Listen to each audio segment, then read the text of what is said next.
بچی تو تھی میری نا، میری اپنی پیدا ہوئی تھی، میری تھی نا. میں نے لے سنا لی. تو میرے رونگٹے کھڑے ہو گئے. آپ پہ تو ایک قیامت گزری ہے. جی. آپ نے تو پل پل اس تکلیف کو محسوس کیا ہے، پل پل اس درد کو محسوس کیا ہے، پل پل تڑپی ہوں گی، روئی ہوں گی.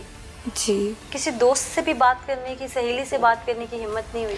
نہیں، ہر طرف سے دھمکاتے تھے مجھے، ہر طرف سے بولتے تھے کہ آپ ایسا کسی سے بات کی آپ کو مار دیں گے، یہ کریں گے وہ کریں گے. تو ڈراتے دھمکاتے تھے. میں کسی سے بات نہیں کرتی تھی ڈر کے مارے. یہ سب ہونے سے پہلے ابو پہ لاڈ آتا تھا؟ جی. ایک لاڈ کو جو بربریت میں آپ کے باپ نے بدل دیا ہے، اس کے پیچھے ایسی کیا وجہ تھی؟ کبھی آپ نے ابو سے پوچھنے کی کوشش نہیں کی، بھائی سے پوچھنے کی کوشش نہیں کی کہ میں آپ کی بیٹی ہوں، بہن ہوں، آپ لوگ تو میری عزت کے رکھوالے ہیں؟ نہیں کیوں نہیں کی بات؟ کی تھی لیکن انہوں نے کوئی بات نہیں مانی میری. آپ نے کبھی ان سے بات نہیں کی کہ میں آپ کی بیٹی ہوں، بہن ہوں، آپ لوگ میری عزت کے رکھوالے ہیں، یہ سب کیوں، کیسے؟ جی میں کرتی تھی ان سے بات، مار پیٹ کرتے تھے، چیخ کرتی تھی میں، مارتے تھے مجھے، شور مچاتی تھی، لیکن وہ پھر بھی مجھے نہیں چھوڑتے تھے، وہ پھر بھی مجھ سے غلط امی کرتے گھر میں تھے. نہیں ہوتی تھی؟ بھائی اور ابو، مجھے امی گھر نہیں ہوتی تھی، بھائی اور ابو مجھ سے زبردستی آ کے میرے کپڑے اتار کے مجھ سے یہ زبردستی کرتے تھے، ہاں. غلط کام زبردستی کرتے تھے، مار پیٹ کرتے تھے. میں چیختی رہتی تھی. غلط کام ہر وقت انہوں نے مجھے تنگ کیا ہوتا تھا، ہر وقت. سے باپ اور بھائی کے لیے کیا لفظ استعمال کریں گے؟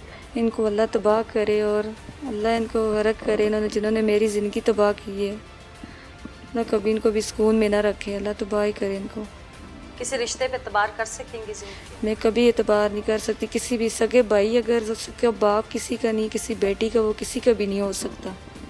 وہ کسی کا نہیں ہو سکتا. وہ کسی کا نہیں ہو سکتا. جو اگر اپنی سکی بیٹی اور بہن کے نہیں ہے بھائی، کوئی بھی کسی کا نہیں ہو سکتا. کسی رشتے پہ یقین نہیں کر سکتی میں. اللہ آپ کو صبر. اب جب یہ سب کچھ ہو گیا، یہ سارا معاملہ کھل گیا، پتہ لگ گیا کہ آپ ماں بننے والی ہیں اور بالکل آخری ایام ہے، جی. ایسے میں آپ کے باپ اور بھائی آپ کے سامنے ان دنوں آئے گرفتار ہونے سے پہلے، جب تک پولیس میں بات نہیں آئی تھی؟ نہیں. کہاں تھے وہ دونوں؟ پتہ نہیں، بھاگ گئے تھے. سامنے نہیں آیا؟ نہیں. کیا مطالبہ ہے آپ کا؟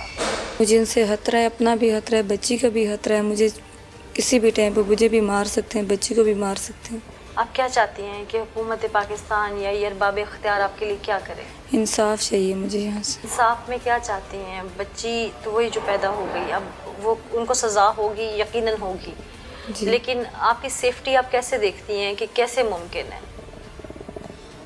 آپ کو کہیں شفٹ کر دیا جائے، دارالامان شفٹ کر دیا جائے؟ جی. اچھا، ایک بات مجھے سمجھ نہیں آئی کہ لڑکی ہر مہینے ایک پروسیس سے گزرتی ہے، ایک فیمیل ایک پروسیس سے گزرتی ہے سن بلوغت کے. آپ کے ظاہر ہے ایسے ایام جو تھے ان میں آپ کی والدہ کو بہت زیادہ علم ہوگا، کیونکہ آپ ابھی کچھ ہی عرصہ ہوا آپ کو بڑے ہوئے، تو آپ کی والدہ نے آپ سے سوال نہیں کیا کبھی نہیں. کہ آپ کی طبیعت ٹھیک ہے یا ایسا کوئی معاملہ، یا آپ نے کوئی ان سے بازار سے چیز نہیں منگوائی؟ کیا ماں نے کبھی پوچھا نہیں؟ نہیں پوچھا ہی نہیں انہوں نے. ماں نے کبھی پیار سے بٹھا کے آپ سے بات نہیں کی، یا آپ کا اور آپ کی امی کا انڈرسٹینڈنگ لیول نہیں تھا؟ وہ انڈرسٹینڈنگ لیول کا مطلب میں کہہ رہی ہوں کہ آپ کا اور امی کا پیار کا رشتہ نہیں تھا. پوچھا تھا امی نے، بہار وغیرہ کبھی طبیعت خراب ہو جاتی تھی، وہ بس بہار کی دوائیں لا دیتی تھی، اس طرح، بس اور کچھ بھی نہیں. کبھی امی سے لفظ منہ میں جوڑے ہوں کہ اب میں بات کروں گی اور پھر رک گئی ہوں؟ جی میں نے بہت کوشش کی بتانے کی، لیکن بھائی سے ڈرتی تھی، ابو سے ڈرتی تھی، نہیں بتا سکا کچھ بھی. اللہ آپ کو صبر دے، اللہ آپ کو ہمت دے. جس درد سے، جس تکلیف سے آپ گزری ہیں، ہم لوگ صرف لفظوں میں بیان کر سکتے ہیں. جی. میرے ساتھ جو متاثرہ موجود ہیں، میں بار بار ان سے سوالات اسی لیے کر رہی تھی کہ جو ملزمان ہیں وہ درندے ہیں، وہ ان کے عزت کے محافظ تھے، ان کے محرم تھے.